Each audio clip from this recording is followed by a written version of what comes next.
Akshan, the rogue sentinel.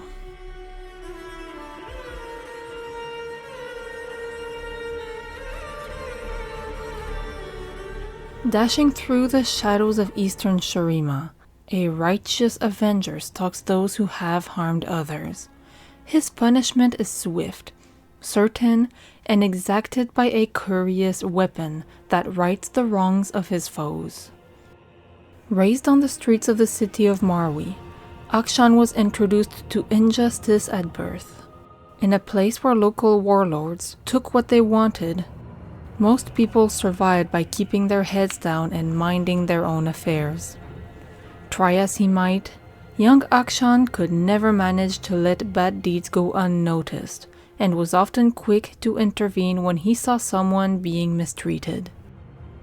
This approach made the boy many powerful enemies, and on one fateful occasion, left him beaten within an inch of his life. But luck was on his side. An old woman named Shadia found the boy unconscious in the streets outside her dwelling. Though Marwian custom said she should not get involved, she took the young Akshan inside and, against all odds, he pulled through. As Akshan regained his faculties, he realized his savior was no ordinary woman. Shadia was a member of the Sentinels of Light, an ancient order committed to fight harrowings and eradicating agents of the Black Mist. She saw Akshan as a troubled youth, stubborn and defiant, but vulnerable. After butting heads with the boy over her numerous Sentinel house rules, Shadia quickly discovered there was much to like about him. He had guts and a conscience, a combination seldom found in Marwi. Seeing the immense potential in the young man, Shadia made a deal with him. She would allow him to stay free from the grasp of his countless enemies and, in return, he would dedicate himself to the Sentinel Order. Shadia and Akshan formed a fast bond as she taught him everything she knew about surviving as a solo Sentinel. Akshan the scrappy street urchin grew into Akshan the full-grown bane of scoundrels. But even as Akshan's skill grew by the day, he could see his mentor growing more distant and more troubled. At last, Shadia told her pupil the reason for her concern. A harrowing was coming, bigger than any the world has ever seen, bearing an army of wraiths and ghouls from the Shadow Isles. Their only hope of stopping the cataclysm rested within the ancient Sentinel weapons that lay buried within the Shurima's crypts and tombs. If the world was to be saved from ruination, they needed to collect these weapons, and quickly. To Shadia's dismay, she found that the ancient weapons had already been plundered by local warlords. She pleaded with them to relinquish the artifacts for the fight against the inevitable harrowing, but the warlords refused, determined to unlock the weapon's mysterious power for themselves. With time running out, Akshan and Shadia were forced to make do with what they had. As they took stock of their arsenal, Akshan discovered a particularly striking gun hidden away in the basement's vault. Alarmed, his mentor snatched it away and forbade Akshan from ever using it. The weapon, known as the Absolver, was imbued with an ancient enchantment that granted it a strange, unspeakable power. It could take the life of a killer and, by doing so, restore their most recent victims to life. "It must not be wielded by anyone," said Shadia. "Such matters of life and death are best left in the hands of fate." But Akshan still bristled at the Sentinel rules, and he had even stronger opinions on fate. He had spent his whole life seeing good people horribly mistreated while bad people did as they pleased without consequence. If fate was real, it definitely needed help that the Absolver could provide. As his interest in the weapon deepened, Akshan continued to pry its history from Shadia and came to a shocking discovery. She had used the gun to save Akshan when she found him unconscious in the street all those years ago. With it, she'd slain the criminal who had nearly killed him and, in doing so, restored young Akshan to life. He wondered, why did he alone deserve to be revived by the gun? Surely there were others who were more worthy. While Akshan questioned the antiquated rules of his order, his mentor continued to press the warlords to turn over their stolen weapons. Tensions between the two parties built until one tragic day, Akshan returned home to find Shadia murdered in the street, almost exactly where he had fallen all those years ago. Akshan knew what he had to do. He made some key alterations to the Absolver and set out into the scorching desert with the forbidden weapon, hungry for vengeance. Though he could not determine which of the warlords had killed his mentor, he knew one way to be certain. He would pick them off one by one until Shadia was returned to Runeterra.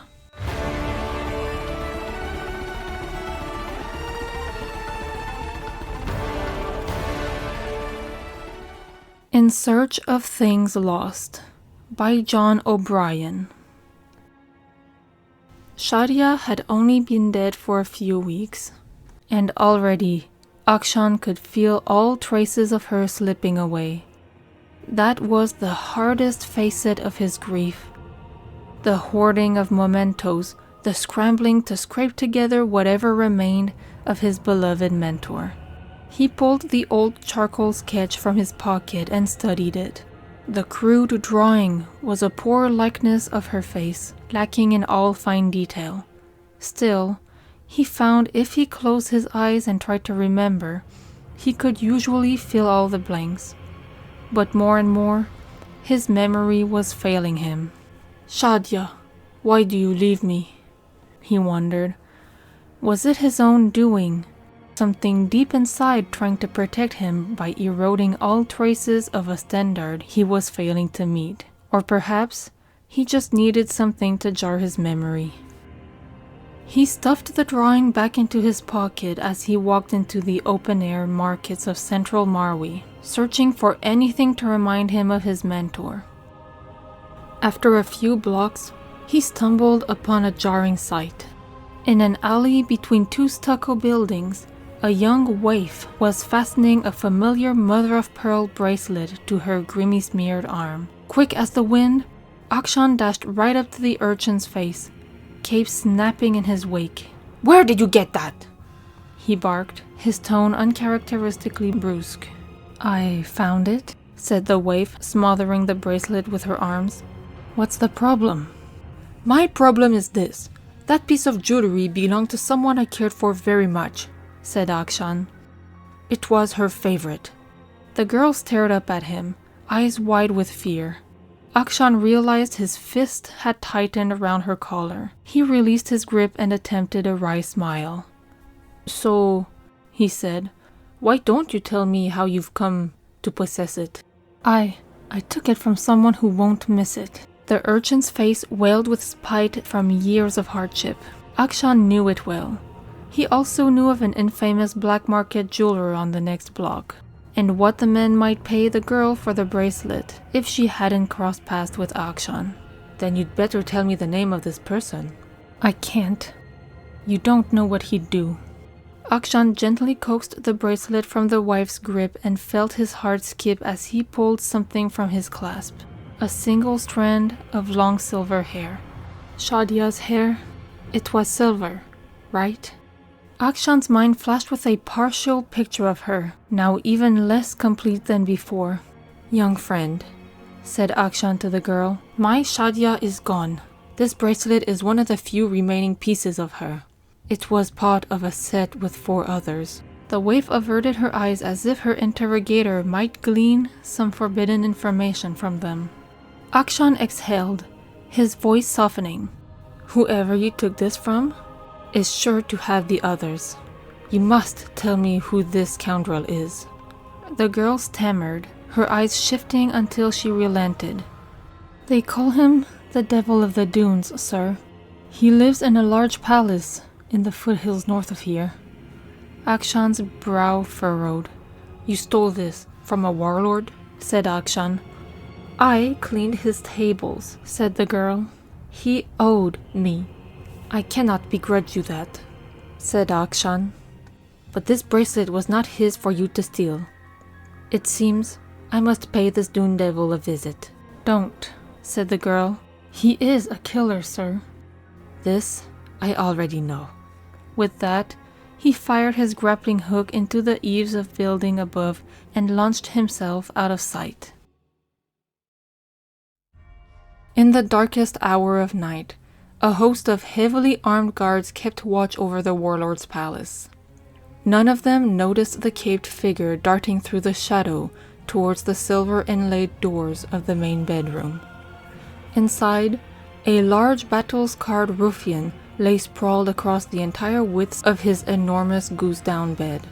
3 exotic pet rodents with long, flowing white hair perked up and scampered off the bed as Akshan emerged from the shadows. His hand clamped down across the mouth of the sleeping warlord. The man's eyes shot wide with rage as he uttered a muffled scream. "Good evening, scoundrel," said Akshan, pressing his gun to the ruffian's chin. "Sorry to call you on such an hour, but, only a little sorry." The warlord squirmed under the tip of the absolver. Now, said Akshan. "Collect yourself. I'm going to remove my hand, and all I want to hear from your mouth is a confession. Ready?" The rage in the warlord's eyes turned to a cautious curiosity. Slowly, Akshan removed his hand. "Confession?" asked the bemused warlord. "Shadia, the Sentinel, elderly woman, stickler for rules, fond of pearl jewelry," said Akshan. "I don't know what you're talking about. She was the kindest person I ever met. At least be a good lowlife and tell me why you killed her." "I didn't kill her," said the warlord, a tinge of frustration in his voice. "Then how else could you have taken this from her?" asked Akshan, thrusting the bracelet into the warlord's face. "She was wearing it the day she died. I found 4 others just like it in your jewelry case." Tutting in disapproval, Akshan presented all 5 matching bracelets to the warlord. "I know who you are," scowled the warlord. "I've heard all about you and what you do. You think you can kill me and bring her back?" "No, I believe the time for that has passed." "Then what do you want?" Akshan paused, thinking of the silver hair, the bracelets, and the woman whose face he could no longer recall. Was the man before him the one who had slain her? Did it even matter? Surely, the world would be a better place without him. At least he answered the warlord's question. "Peace?" With a squeeze of the grip, Akshan fired the absolver, illuminating the bedroom as countless bolts of relic stone light pierced the warlord's body. Guards poured into the room, though not quick enough to catch the fleeing Akshan, who disappeared through a window into the cool desert night. As the sun rose over the mountains, Akshan trudged back to the city, his mind bedeviled. He studied the 5 pearl bracelets he'd recently recovered. He had thought they might somehow bring Shadia back, if only in his mind's eye. But her memory continued to fade, and now only a vague silhouette of her face remained. Akshan knew one thing for certain.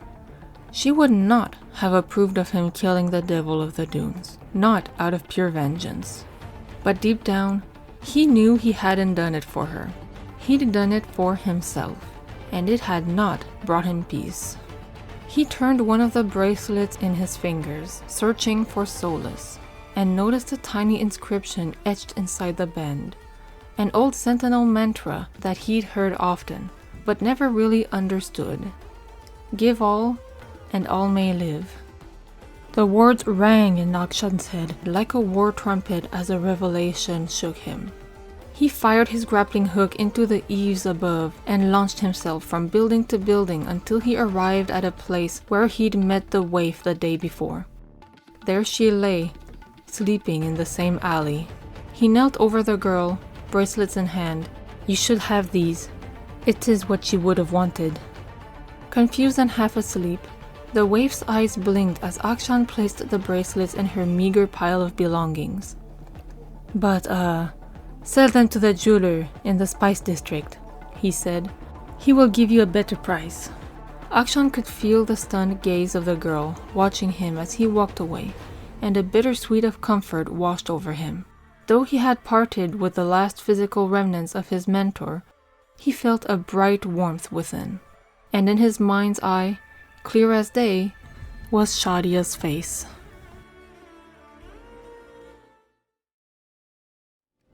I know you had other plans for me, Shadia. But I choose vengeance.